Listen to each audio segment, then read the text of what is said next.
आदरणीय राहुल जी, हमारे प्रतिपक्ष के नेता गोविंद सिंह जी, अखिल भारतीय कांग्रेस कमेटी के महासचिव और मध्य प्रदेश के प्रभारी रणदीप सुरजेवाला जी, दिग्विजय सिंह जी, विवेक तनखा जी, भूरिया जी, पचौरी जी, मैं सबका नाम नहीं ले रहा, यहां सब मेरे साथ बैठे हुए विधायकगण, सभी आदरणीय बुजुर्गों, भाइयों और बहनों, मेरा मालवा के सभी भाइयों और बहनों को राम राम। पूरी शाहजहांपुर जनता को मैं प्रणाम करता हूं। यहां आकर 40-42 साल पहले की दाल बाटी याद है? दाल बाटी, यहां की मशहूर दाल बाटी मुझे याद आती है। यहां आकर ये दाल बाटी याद आती है और अपनी जवानी भी याद आती है। पर मैं ये मत सोचिएगा कि मैं बूढ़ा हो गया हूं। राहुल जी, जरा मैं चाहता हूं, जिस प्रदेश में आप आए हैं, ये प्रदेश भ्रष्टाचार में नंबर 1, सही बात है? यहां सब बैठे हुए हैं, ये या तो भ्रष्टाचार के शिकार हैं या भ्रष्टाचार के गवाह हैं, सही बात है? राहुल जी, जिस प्रदेश में आप आए हैं, ये बेरोजगारी में देश भर में नंबर 1 है। ये नौजवान जो यहां खड़े हैं, यही नौजवान हमारे प्रदेश का निर्माण करेंगे भविष्य में। अगर इनका ही भविष्य अंधेरे में रहा तो कैसा निर्माण होगा भविष्य में? 1 करोड़ नौजवान मध्य प्रदेश में बेरोजगार हैं। ये नंबर 1 है बेरोजगारी में, और मध्य प्रदेश में सबसे बड़ी चुनौती आज हमारे ये नौजवानों का भविष्य है।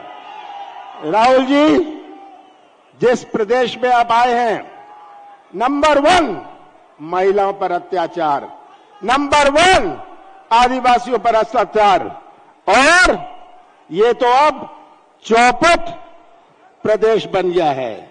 चौपट हमारी रोजगार व्यवस्था, चौपट भर्ती व्यवस्था, चौपट कृषि व्यवस्था, चौपट शिक्षा व्यवस्था, चौपट स्वास्थ्य व्यवस्था, चौपट उद्योग धंधे। कहां कहां मैं पढ़ूं? पूरा प्रदेश ये चौपट प्रदेश है। तो इस प्रदेश की तस्वीर आप सबके सामने है। मैं तो आप सबको धन्यवाद देना चाहता हूं कि कटाई चल रही है और इतनी भारी संख्या में आप यहां उपस्थित हैं। आपने हमें बल और शक्ति दी। आप सबका बहुत बहुत धन्यवाद। 18 साल से शिवराज सिंह जी ने अपने प्रदेश को कहां घसीटा है। ये बर्बाद प्रदेश जो आप सबके सामने है, जहां हर वर्ग परेशान है। हमारा भटकता हुआ किसान जो बीज और खाद के लिए भी भटकना पड़ा, सही बात है? किसानों के साथ अन्याय, हमारा बेरोजगार नौजवान, हमारा छोटा व्यापारी, आज ये प्रदेश की तस्वीर हमारे सामने है।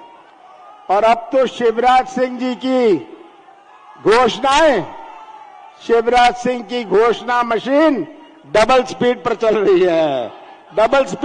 रही है। इनका झूठ की मशीन डबल स्पीड पर चल रही है। ये आज आप सबके सामने तस्वीर है और ये यात्रा निकाल रहे हैं। इनको तो रेट कार्ड की यात्रा निकालनी चाहिए। 50% हर चीज में भ्रष्टाचार की व्यवस्था बनाई है। पंचायत से लेके मंत्रालय तक 50 एकड़ जमीन हो, पैसे दो और नाम गरीबी रेखा में लिखवा लो। सही बात है।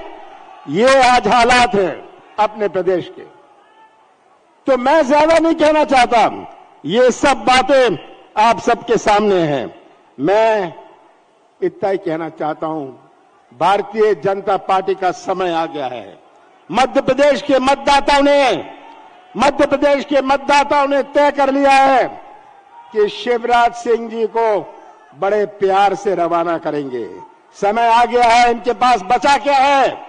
अब भारतीय जनता पार्टी के पास केवल पुलिस, पैसा और प्रशासन। पर याद रखिएगा, कल के बाद परसों भी आता है। सही बात है, कल के बाद परसों भी आता है। और मुझे पूरा विश्वास है कि ये जो चुनाव 2 महीने में हमारे सामने है, ये केवल एक उम्मीदवार का चुनाव नहीं है, केवल पार्टी का चुनाव नहीं है, ये मध्य प्रदेश के भविष्य का चुनाव है। और आप सब और मध्य प्रदेश के मतदाता सच्चाई का साथ देंगे।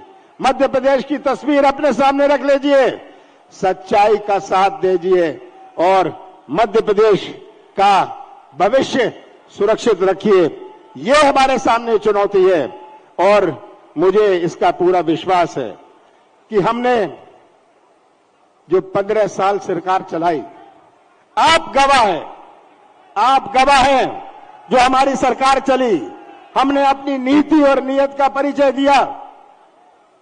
हमने 27 लाख किसानों का कर्जा माफ किया और यहां अपने इस जिले में हमने 70,800 किसानों का कर्जा पहली किश्त में माफ किया। हमने 100 रुपए 100 यूनिट बिजली दी। अब पेंशन बढ़ाई, हमने गौशाला बनाया। कौन सा पाप मैंने किया था? कौन सा गुनाह मैंने किया? कौन सी गलती मैंने करी? ये सब आज आप सबके सामने है। और मैं तो यही कहता हूं कि सौदे से इन्होंने सरकार बनाई, सौदे से सरकार बनाई। मैं मुख्यमंत्री था, मैं भी सौदा कर सकता था। ये विधायक आते थे मेरे पास, इतने करोड़ रुपए मिल रहे हैं। मैंने कहा कि मैं सौदे से कुर्सी में नहीं बैठूंगा, मैं मध्य प्रदेश की पहचान सौदे से नहीं करने दूंगा। कुर्सी जाती है जाए। मैंने सौदा नहीं किया और हमारी सरकार गई। आज मेरा अंत में आपसे एक ही अपील है। इन नौजवानों को देखता हूं, मुझे बड़ी बेचैनी होती है। आज इन नौजवानों को देखता हूं, माताओं और बहनों को देखता हूं, जिन्होंने इतने प्यार से पाला पोसा है, मुझे बड़ी परेशानी होती है। आज यही इनका भविष्य हमें सुरक्षित रखना है। अपने कृषि क्षेत्र में नई क्रांति लानी है। हमने कर्जा माफ किया था पहली किश्त में, हमारी सरकार आएगी, सब किसानों का कर्जा फिर से हम माफ करेंगे। ये हमने करके दिखाया है और आगे भी हम करके दिखाएंगे।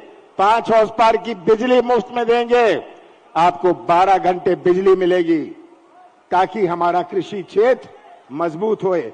कृषि क्षेत्र में ताकत होती है तो गांव में किराने की दुकान भी चलती है, नहीं तो किराने की दुकान भी नहीं चलेगी। तो मैं आप सबको अंत में फिर से धन्यवाद देना चाहता हूं। आपने यहां आकर राहुल जी के ऊपर आपने विश्वास रखा। हम सब भरोसा कर रहे हैं राहुल जी पर। राहुल जी, पूरा प्रदेश आप पर भरोसा कर रहा है और पूरा प्रदेश, मुझे विश्वास है, जो आप पर भरोसा कर रहा है, ये भरोसा आपने जैसे दिखाया है, अभी कर्नाटक में दिखाया, हिमाचल में दिखाया, ये भरोसा आप पर है और मध्य प्रदेश की जनता भी आप पर भरोसा करेगी। आप सबका बहुत बहुत धन्यवाद। कुणाल, अब मैं आमंत्रित करूंगा उस शख्सियत को जिन्होंने 3600 किलोमीटर कन्याकुमारी से कश्मीर तक का यात्रा। ये मूव कर रहे हैं बेटा, ये मूव करो उधर। माननीय राहुल गांधी जी,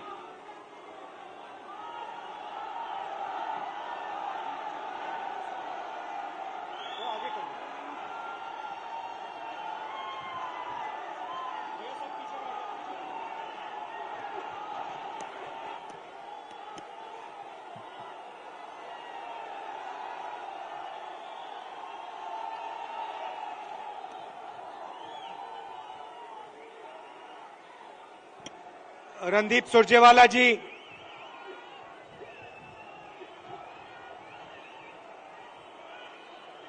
कमलनाथ जी,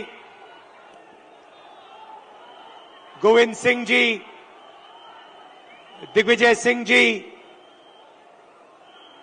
कमलेश्वर पटेल जी, जीतू पटवारी जी, तनखा जी, सुरेश पचौरी जी, कांतिलाल भूरिया जी, कुणाल चौधरी जी, स्टेज पे कांग्रेस पार्टी के वरिष्ठ नेता,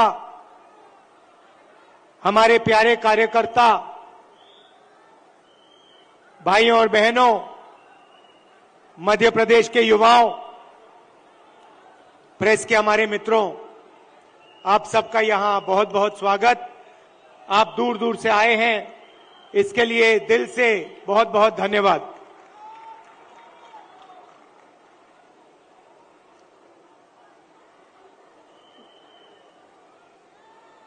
विचारधारा की लड़ाई है। एक तरफ कांग्रेस पार्टी, दूसरी तरफ आरएसएस और बीजेपी। एक तरफ गांधी जी, दूसरे तरफ गोडसे।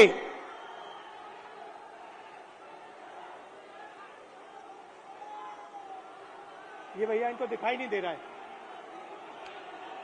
भैया प्रेस वाले थोड़े नीचे हो जाएं तो लोगों को दिखे।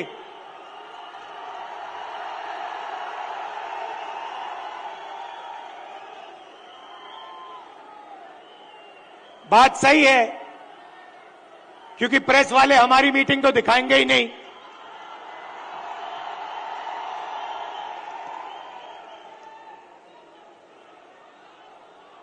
तो एक तरफ गांधी जी, दूसरी तरफ गोडसे। एक तरफ नफरत और हिंसा, अहंकार, और दूसरी तरफ मोहब्बत, आदर, भाईचारा। अब देखिए, जहां भी ये जाते हैं नफरत फैलाते हैं,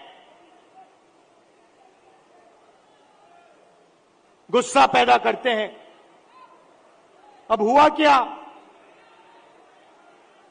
अब मध्य प्रदेश में, मध्य प्रदेश का युवा, मध्य प्रदेश का किसान इनसे नफरत करने लग गया है।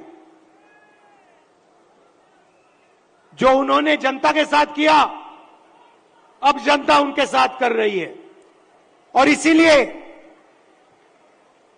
हमने ये 7 यात्राएं, जन आक्रोश यात्राएं मध्य प्रदेश में निकाली हैं। इससे पहले भारत जोड़ो यात्रा में कन्याकुमारी से हम कश्मीर तक चले और मध्य प्रदेश से पैदल निकले। कमलनाथ जी कितने किलोमीटर चले थे हम यहां? नहीं, मध्य प्रदेश में टोटल कितने चले थे? नहीं, यात्रा कितने किलोमीटर चली थी? लगभग 180 किलोमीटर। हाँ, ये देखिए 370 किलोमीटर हमारी यात्रा मध्य प्रदेश में चली थी। किसानों से मिले, युवाओं से मिले, माताएं बहनों से मिले, मुझे सिर्फ 2-3 बातें कही। सबसे पहले, मध्य प्रदेश हिंदुस्तान में भ्रष्टाचार का सेंटर है, एपी सेंटर है। और जितना भ्रष्टाचार बीजेपी के लोगों ने मध्य प्रदेश में किया है, पूरे देश में यह नहीं किया है। बच्चों के फंड्स, मिड डे मील के फंड्स, स्कूल यूनिफॉर्म के फंड्स चोरी किए। महाकाल कॉरिडोर में बीजेपी ने पैसा चोरी किया। व्यापम स्कैम को आप सब जानते हो। 1 करोड़ युवाओं को इन्होंने नुकसान पहुंचाया। एमबीबीएस की सीट्स बेची जाती हैं और पेपर लीक किए जाते हैं। यह इनका राज है। दूसरी बात, किसानों ने अपनी बात बताई। किसानों ने कहा, और यहां आप सोयाबीन उगाते हो, आप इसको सबसे अच्छी तरह समझोगे कि हमें मध्य प्रदेश की सरकार सही दाम नहीं देती है। अब आप जाइए, छत्तीसगढ़ में जाइए, पास जाइए, दूर नहीं है। छत्तीसगढ़ जाइए और छत्तीसगढ़ के किसी भी किसान से आप पूछिए, छत्तीसगढ़ में धान के लिए किसानों को कितना पैसा मिलता है, कांग्रेस की सरकार कितना पैसा देती है। हमने वायदा किया था 2,500 रुपए धान के लिए दिए जाएंगे, और छत्तीसगढ़ में जो हमने वायदा किया वो हमने वायदा पूरा करके दिखा दिया। मध्य प्रदेश में कर्जा माफी का वायदा किया, छत्तीसगढ़ में किया, राजस्थान में किया, कर्नाटक में किया। हर स्टेट में हमने कर्जा माफी की थी। यहां पे कमलनाथ जी कर्जा माफ करवा रहे थे, और यहां आपको धोखा देके आपकी सरकार को बीजेपी वालों ने चोरी की। सही बात है।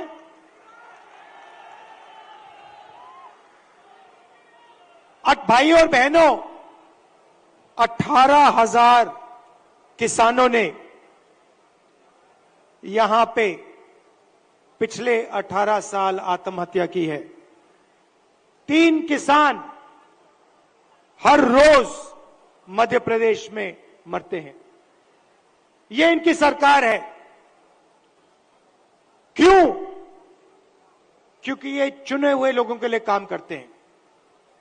पहली बार हिंदुस्तान की हिस्ट्री में पहली बार किसान टैक्स दे रहा है। इन्होंने जीएसटी लागू की और 5 कानून लाए, काले कानून, किसानों को दबाने के, खत्म करने के कानून। हिंदुस्तान के सारे किसान इनके खिलाफ खड़े हो गए। नरेंद्र मोदी जी कहते हैं किसानों के फायदे के लिए मैं ये कानून, काले कानून लाया हूं। अगर किसानों के फायदे के लिए कानून लाए तो किसान सड़क पे क्यों उतरे हैं?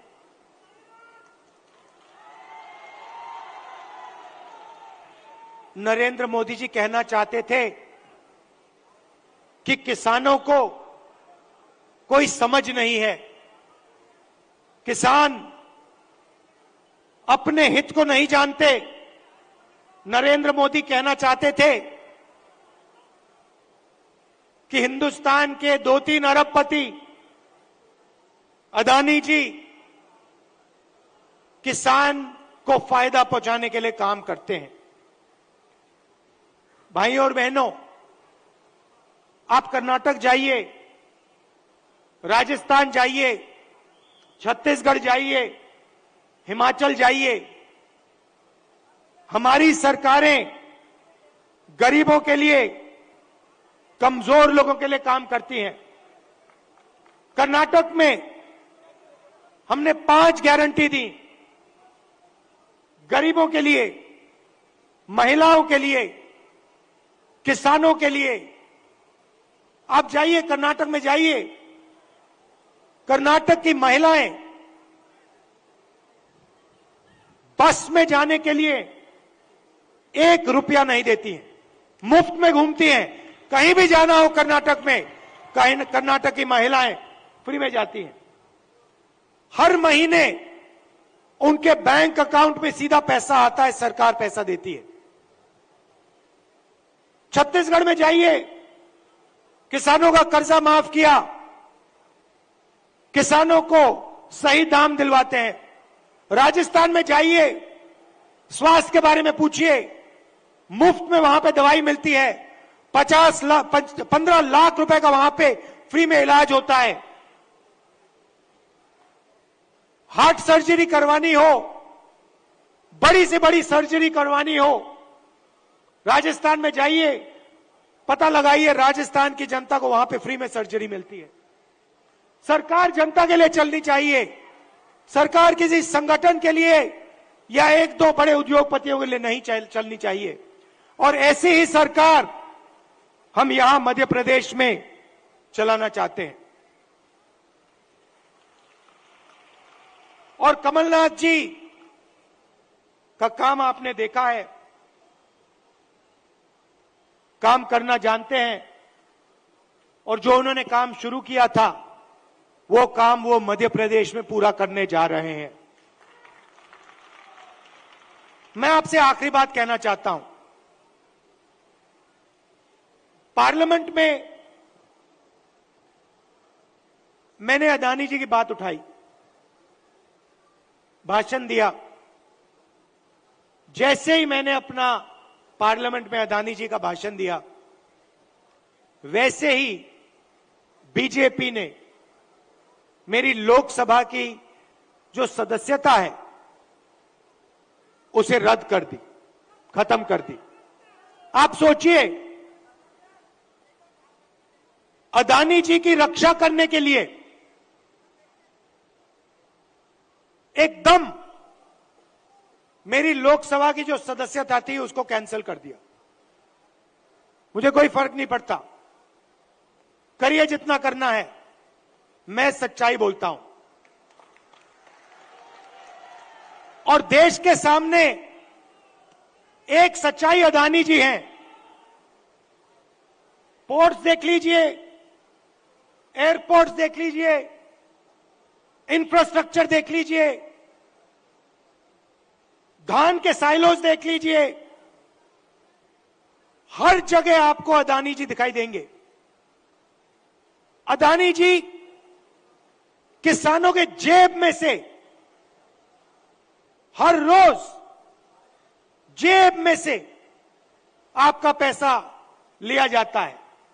इंफ्रास्ट्रक्चर में, डीजल में, पेट्रोल में, फर्टिलाइजर में आपके जेब में से पैसा निकलता है और सीधा इन 2 उद्योगपतियों के जेब में जाता है। मैंने मीडिया की बात की, मैंने मजाक में कहा कि मीडिया वाले हमारी मीटिंग तो दिखाएंगे नहीं। मोदी जी का चेहरा 24 घंटा दिखेगा, शिवराज जी का चेहरा 24 घंटा दिखेगा। क्यों? क्योंकि इनका रिमोट कंट्रोल अदानी जी के हाथ में है। देखिए, ये मुस्कुरा रहे हैं, प्रेस वाले मुस्कुरा रहे हैं, इनकी बेचारी की गलती नहीं है, ये रिपोर्टर है, इनकी गलती नहीं है, ये सच्चाई जानते हैं। रिमोट कंट्रोल पीछे से कंट्रोल दबता है। एक और सच्चाई है, और वो सच्चाई शायद अदानी जी से भी बड़ी सच्चाई है।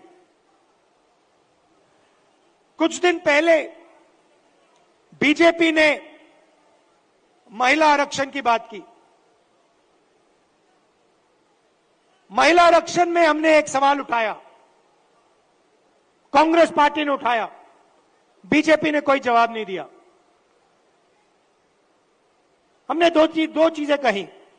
हमने पहले कहा, देखिए ये महिला आरक्षण जो आप कर रहे हो ये अच्छा है, इसको करना चाहिए, मगर इसमें आपने दो छोटी सी लाइनें लिख रखी हैं। सबसे पहले इन लाइनों को आप मिटाइए। लाइन क्या थी? एक लाइन थी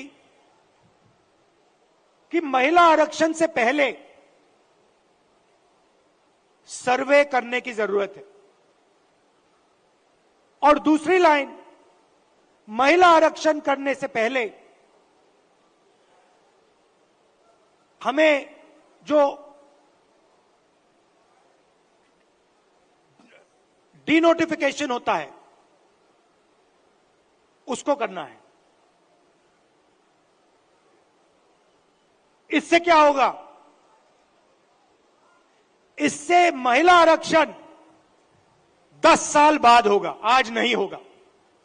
तो हमने कहा पहले ये दो लाइनों को आप बदलिए, और उसके बाद हमने और भी गहरी चीज कही और सवाल पूछा कि महिला आरक्षण में ओबीसी आरक्षण क्यों नहीं है?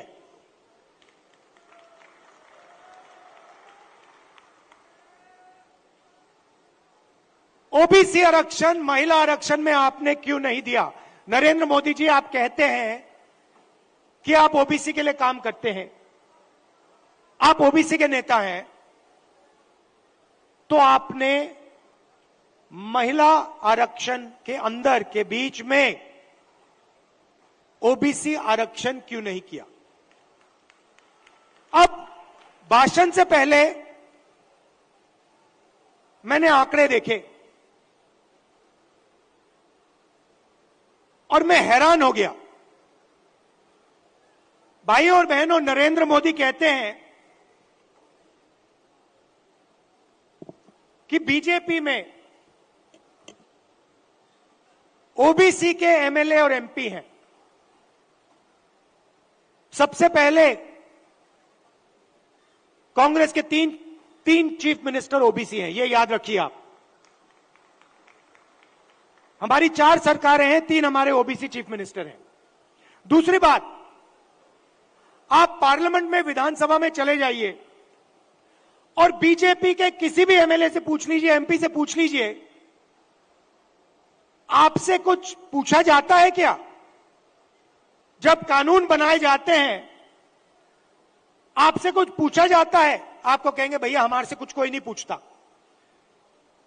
कानून आरएसएस वाले लोग बनाते हैं, कानून अफसर बनाते हैं, कानून बीजेपी के एमएलए और एमपी नहीं बनाते। सच्चाई भाइयों और बहनों एक और है। सच्चाई यह है कि हिंदुस्तान को 90 अफसर चलाते हैं। कैबिनेट सेक्रेटरी और secretary of government of India Hindustan की सरकार को चलाते हैं। 90 लोग ये कानून बनाते हैं, ये निर्णय लेते हैं पैसा किधर जाएगा, कितना पैसा कहां जाता है।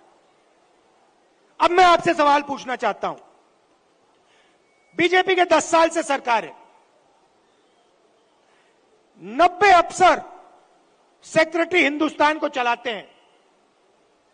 मैं हिंदुस्तान के सब ओबीसी से पूछना चाहता हूं, नरेंद्र मोदी जी कहते हैं आपकी भागीदारी है हिंदुस्तान की सरकार में, मध्य प्रदेश की सरकार में। आप मुझे बता दो, इन 90 अफसरों में से ओबीसी कितने हैं? ओबीसी की आबादी कितनी है पहले यह बताओ। कितनी आबादी है ओबीसी की हिंदुस्तान में? देखो, कोई जवाब नहीं दे सकता, कोई जवाब नहीं दे सकता। क्यों? क्योंकि कास्ट सेंसस नहीं हुआ है। भाइयों और बहनों, लगभग ओबीसी भाइयों की बहनों की 50% आबादी है हिंदुस्तान में। बात समझिए, आबादी 50% है और 90 में से 3 अफसर ओबीसी के हैं। और एक और मजेदार बात बताता हूं, 2 साल पहले आप देखते, 3 साल पहले आप देखते तो हिंदुस्तान की सरकार में, नरेंद्र मोदी जी की सरकार में 90 में से 0 अफसर ओबीसी से थे। यह देश की सच्चाई है। नरेंद्र मोदी जी ओबीसी के लिए, दलितों के लिए, आदिवासियों के लिए काम नहीं करते हैं। आपका ध्यान इधर उधर करते हैं। दूसरा सवाल आपसे पूछता हूं, हिंदुस्तान की सरकार का बजट लाखों करोड़ रुपए का बजट है। मैं आपसे पूछता हूं, ये जो 3 ओबीसी अफसर हैं, इनकी भागीदारी कितनी है? ये बजट पे कितने रुपए पर निर्णय लेते हैं, मुझे बता दो। मैं आपको बताता हूं, तकरीबन 45 लाख करोड़ रुपए का बजट है। आप मुझे बताओ, ओबीसी अफसर कितने रुपए पर निर्णय लेते हैं, मुझे बता दो। नरेंद्र मोदी जी की ओबीसी की सरकार है, सब शांत, किसी को नहीं मालूम। क्यों? ये आपको नहीं बताना चाहते हैं। आपकी सच्चाई आपको नहीं बताना चाहते। सच्चाई भाई और बहनों ये है कि हिंदुस्तान के पूरे बजट में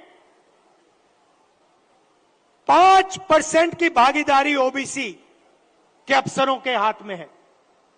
ओबीसी अफसर 3 हैं 90 में से, और 5% बजट को कंट्रोल करते हैं। यह है नरेंद्र मोदी जी का काम। नरेंद्र मोदी जी ओबीसी की सरकार नहीं चलाते हैं। नरेंद्र मोदी जी का काम, जो आरएसएस ने उनको दिया है, आपका ध्यान इधर उधर करने का है, नफरत फैलाने का है, हिंसा फैलाने का है। अगर सचमुच में नरेंद्र मोदी जी ओबीसी के लिए काम करते थे तो 90 में से 3 अफसर ओबीसी के कैसे हैं? 3-4 साल पहले एक भी अफसर नहीं था ओबीसी का। हिंदुस्तान को तो ये चलाते हैं। शिक्षा में कितना पैसा जाएगा, स्वास्थ्य में कितना पैसा जाएगा, नरेगा कैसे बनेगा, भोजन का अधिकार कैसे डिजाइन होगा, ये तो इन अफसर निर्णय लेते हैं। भाई और बहनों, ओबीसी की सरकार नहीं है। और देखिए, जैसे ही मैं ये बात कहता हूं,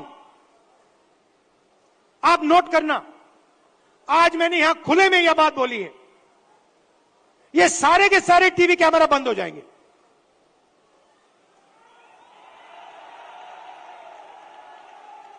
आप देख लेना, ये सारे के सारे बंद हो जाएंगे। क्योंकि जो सच्चाई है देश की, कि ये जो सारी की सारी लूट हो रही है, ये व्यापम स्कैम जो है, ये सारा का पैसा, ये आपका शिक्षा का पैसा, स्वास्थ्य का पैसा जो चोरी हो रहा है, ये ओबीसी की जेब में से पैसा चोरी हो रहा है।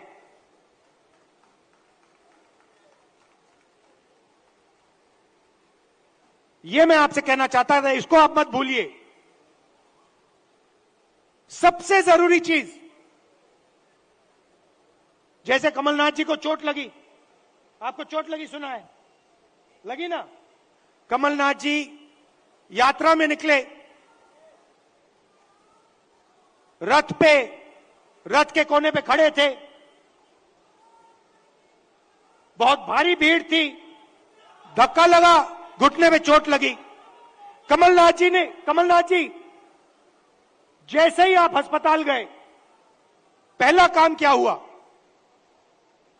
डॉक्टर ने पहला काम क्या किया? बताइए।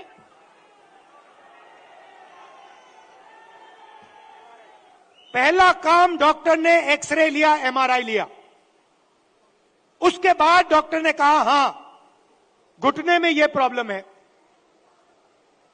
अब मैं यही बात कह रहा हूं, सब लोग कहते हैं हिंदुस्तान में ओबीसी है, दलित है, जनरल है, आदिवासी हैं, मगर जब हम सवाल पूछते हैं ओबीसी कितने हैं, जनरल कितने हैं, दलित कितने हैं, आदिवासी कितने हैं, कोई जवाब नहीं दे पाता। देखो मैं पूछता हूं, भैया ओबीसी कितने हैं हिंदुस्तान में? कोई नहीं दे सकता। तो मैं ये कह रहा हूं कि अब वो समय आ गया है कि हमें हिंदुस्तान का एक्सरे करना है। यह पता लगाना है कि अगर 90 अफसर हिंदुस्तान को चला रहे हैं और उसमें से 5% भागीदारी ओबीसी को मिल रही है, तो क्या ओबीसी की आबादी 5% है? क्या हो ही नहीं सकता। तो अगर उनकी आबादी 5% नहीं है, अगर उनकी आबादी 50% है, तो उनका 5% बजट पे कंट्रोल क्यों है? उनका 50% बजट पे कंट्रोल क्यों नहीं है? अब जब मैं ये सवाल उठाता हूं, बीजेपी के लोग कांपने लग जाते हैं, नरेंद्र मोदी जी भाग जाते हैं, अमित शाह जी कुछ और कहते हैं, हिंदू मुस्लिम कहेंगे, नफरत फैलाने की कोशिश करेंगे। भाई और बहनों, देश के सामने एक ही मुद्दा है, कास्ट सेंसस। ओबीसी कितने हैं और उनकी भागीदारी कितनी होनी चाहिए, यह हिंदुस्तान के सामने सबसे बड़ा सवाल है। और कांग्रेस पार्टी की हिंदुस्तान में सरकार है, पहला काम यह हम करके दिखाएंगे। अब बीजेपी के पास मजे की बात सुनिए, कास्ट सेंसस कांग्रेस पार्टी ने किया, जब हमारी सरकार थी हमने किया। सारे के सारे आंकड़े नरेंद्र मोदी जी के पास हैं। हिंदुस्तान में कौन सी जात की कितनी आबादी है, हिंदुस्तान की सरकार जानती है। हिंदुस्तान में ओबीसी कितने हैं, हिंदुस्तान की सरकार जानती है। नरेंद्र मोदी हिंदुस्तान के ओबीसी को यह बताना नहीं चाहते हैं कि आप कितने हो, क्योंकि वो आपको भागीदारी नहीं देना चाहते हैं, वो आपको सच्ची शक्ति नहीं देना चाहते हैं। वो आपके लोगों को विधानसभा में बैठा देते हैं, मगर फिर उनको बिल्कुल चुप करा देते हैं। हम चाहते हैं कि सबकी भागीदारी हो, किसानों को सही दाम मिले। ये सबका हिंदुस्तान है, 2-3 उद्योगपतियों का नहीं है। इसीलिए हमारा पहला काम कास्ट सेंसस होगा, और जैसे ही हमारी सरकार आएगी हम देश को बता देंगे इस देश में कितने ओबीसी हैं, कौन से कितने जात की आबादी है।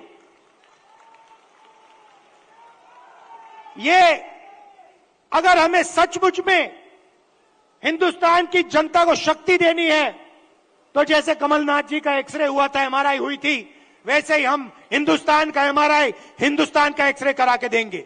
आप सबका दिल से बहुत बहुत धन्यवाद। नमस्कार, जय हिंद। राहुल गांधी, बहुत बहुत धन्यवाद। सबसे पहले राहुल जी का मेरा निवेदन है सबसे कि 2 मिनट ये स्वाति शिक्षक भी आए और यहाँ पे पार्षद। एक और बात, कमलनाथ जी ने मुझे याद दिलाया। देखिए, कमलनाथ जी ने यहां पे 27% रिजर्वेशन ओबीसी को दिलवाया था, कानून पास किया था, और बीजेपी के लोगों ने पीछे से उसे रद्द किया। देश दुनिया की हर खबर की जानकारी के लिए हमारे YouTube चैनल को सब्सक्राइब करें और बेल आइकन को दबाना ना भूलें।